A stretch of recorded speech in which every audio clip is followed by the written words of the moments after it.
ఆంధ్రప్రదేశ్ రాజకీయాల్లో ఇప్పుడు ఒకటే చర్చ, ఒకటే ప్రశ్న.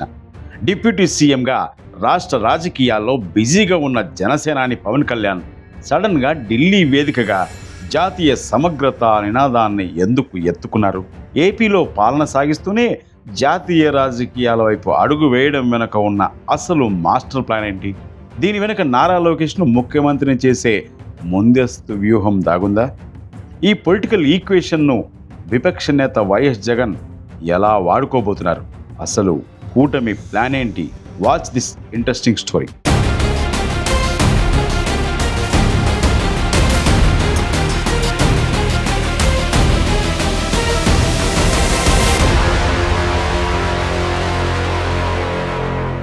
ప్రాక్టికల్గా ఆలోచిస్తే చంద్రబాబు నాయుడు తర్వాత తెలుగుదేశం పార్టీ వారసుడు నారా లోకేష్ అనడంలో ఎలాంటి సందేహం లేదు. ప్రస్తుతం లోకేష్ క్యాబినెట్లో 3వ స్థానంలో ఉంటూ ఐటీ పారిశ్రామిక రంగాలను చూసుకుంటున్నారు. అయితే భవిష్యత్తులో చంద్రబాబు లోకేష్కు ముఖ్యమంత్రి పగ్గాలు అప్పగించాలనుకున్నప్పుడు అక్కడ ఒక పెద్ద ప్రాక్టికల్ ప్రాబ్లం వస్తుంది. రాష్ట్రంలో పవన్ కళ్యాణ్ లాంటి ఇమేజ్ ఉన్న లీడర్ డిప్యూటీ సీఎంగా ఉన్నప్పుడు ఆయన కంటే జూనియర్ అయిన లోకేష్ సీఎం అయితే ప్రోటోకాల్ పరంగా, పొలిటికల్ ఇమేజ్ పరంగా ఇద్దరు యువనేతల మధ్య క్లాషెస్ వచ్చే ప్రమాదం ఉంది. అందుకే లోకేష్ సీఎం అయ్యే సమయానికి పవన్ కళ్యాణ్ను కేంద్ర రాజకీయాల్లోకి తీసుకెళ్లి అక్కడ ఒక పవర్ఫుల్ పొజిషన్లో కూర్చోపెట్టడం ద్వారా ఏపీలో లోకేష్కు ఎలాంటి ఇబ్బంది లేకుండా రూట్ క్లియర్ చేయాలనేది కూటమి ముందస్తు వ్యూహంగా కనిపిస్తోంది. అయితే ఇది పవన్ను పక్కకు తప్పించడం కాదు, ఇద్దరు నేతల ఇమేజ్ని సమానంగా బ్యాలెన్స్ చేసే విన్ విన్ ఫార్ములానే అంటున్నారు కొందరు నేతలు. లోకేష్ స్వయంగా పవన్ కళ్యాణ్ నాకు అన్నలాంటి వారు అని చెప్తారు. పవన్ కళ్యాణ్ లోకేష్ వర్కింగ్ స్టైల్ను అభినందిస్తున్నారు. చాలా సభల్లో పరస్పరం ఇద్దరు ఒకరినొకరు పొగుడుకోవడం వెనక ఉన్న మర్మమేంటో చూసి జనానికి ఇట్టే అర్థమైపోయింది. సరే, ఒకవేళ భవిష్యత్తులో లోకేష్ సీఎం అయితే పవన్ కళ్యాణ్ కేంద్రంలో ఎన్డీఏ ప్రభుత్వంలో క్యాబినెట్ మినిస్టర్ లేదా జాతీయ స్థాయిలో కూటమికి కీలక వ్యక్తిగా మారాలని, దీనివల్ల ఇటు రాష్ట్రంలో టీడీపీ, అటు కేంద్రంలో జనసేన బీజేపీ సపోర్టుతో కూటమి సుదీర్ఘకాలం పాటు అధికారంలో ఉండాలనేది పక్కా ప్లాన్ అయి ఉంటుందని పొలిటికల్ సర్కిల్స్లో టాక్స్ నడుస్తున్నాయి. ఒకవేళ రేపు పొద్దున చంద్రబాబు తర్వాత లోకేష్ సీఎం అయితే పవన్ కళ్యాణ్ ఎప్పటికీ డిప్యూటీ సీఎంగానే ఉండిపోతారా అని జనసేన క్యాడర్లో తీవ్ర అసంతృప్తి వచ్చే అవకాశం ఉంది. ఇది కూటమి ఐక్యతను దెబ్బతీస్తుంది. కానీ పవన్ కళ్యాణ్ తన రేంజ్ని ఏపీ దాటించి ఢిల్లీ లెవెల్కి తీసుకెళ్తే క్యాడర్కు ఒక బలమైన మెసేజ్ వెళ్తుందని, మన లీడర్ కేవలం రాష్ట్రానికే కాదు దేశ రాజకీయాలను శాసించే స్థాయికి వెళ్తున్నారు, జన సైనికులు కాళ్ళరెగరేసుకుని తిరిగే అవకాశం ఉందని ఇంటర్నల్గా మరో చర్చ నడుస్తుంది. అయితే దీని ద్వారా కార్యకర్తల్లో వచ్చే అసంతృప్తిని ముందే చల్లార్చవచ్చని భావిస్తున్నారు.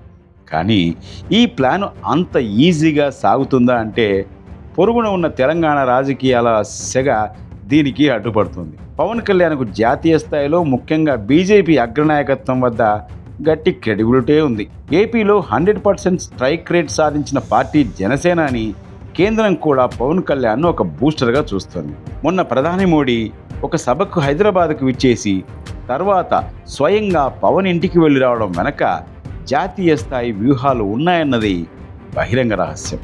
తెలంగాణలో కూడా జనసేనను విస్తరించి జాతీయ స్థాయిలో ఎన్డీఏలో కీలక భాగస్వామి కావాలనేది పవన్ బిగ్ ప్లాన్. అయినప్పటికీ స్థానిక సమీకరణాలు, ప్రాంతీయ సెంటిమెంట్ల మధ్య ఈ వ్యూహం ఎంతవరకు వర్కౌట్ అవుతుందనేది ఒక సవాల్గా మారింది. మరోవైపు కూటమి పన్నుతున్న ఈ వ్యూహాలన్నింటినీ విపక్ష నేత వైఎస్ఆర్ కాంగ్రెస్ పార్టీ అధినేత వైఎస్ జగన్మోహన్ రెడ్డి చాలా నిశితంగా గమనిస్తున్నారు.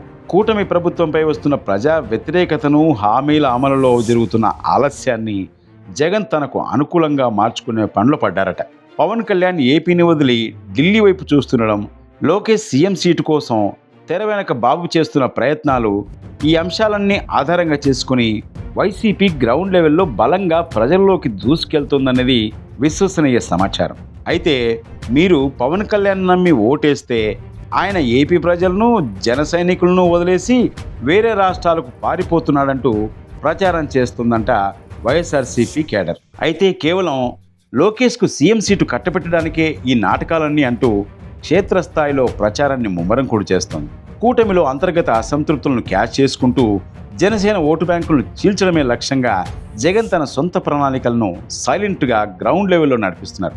సో మొత్తంగా చూస్తే పవన్ కళ్యాణ్ ఢిల్లీ టూర్ వెనుక కేవలం ఒక ఉపన్యాసం మాత్రమే కాదు, దీని వెనుక అత్యంత పక్కాగా డిజైన్ చేసిన భవిష్యత్తు రాజకీయ వ్యూహం ఉంది. ఒకవైపు ఏపీలో లోకేష్కు సీఎం సీటు క్లియర్ చేయడం, మరోవైపు పవన్ కళ్యాణ్ తన పొలిటికల్ గ్రాఫ్ను నేషనల్ లెవెల్కు తీసుకెళ్లడం. ఇది ప్రస్తుతం పవన్ కళ్యాణ్ చేస్తున్న తాజా రాజకీయం. మరి పవన్ కళ్యాణ్ పూర్తి స్థాయి జాతీయ రాజకీయాల్లోకి వెళ్తాడా? ఒకవేళ లోకేష్ సీఎం అయితే ఏపీ భవిష్యత్తు ఎలా ఉంటుంది? జగన్ వ్యూహాలు కూటమిని దెబ్బకొట్టి అధికారంలోకి రాగలవా? మీ అభిప్రాయాన్ని కామెంట్లు తెలియజేయండి.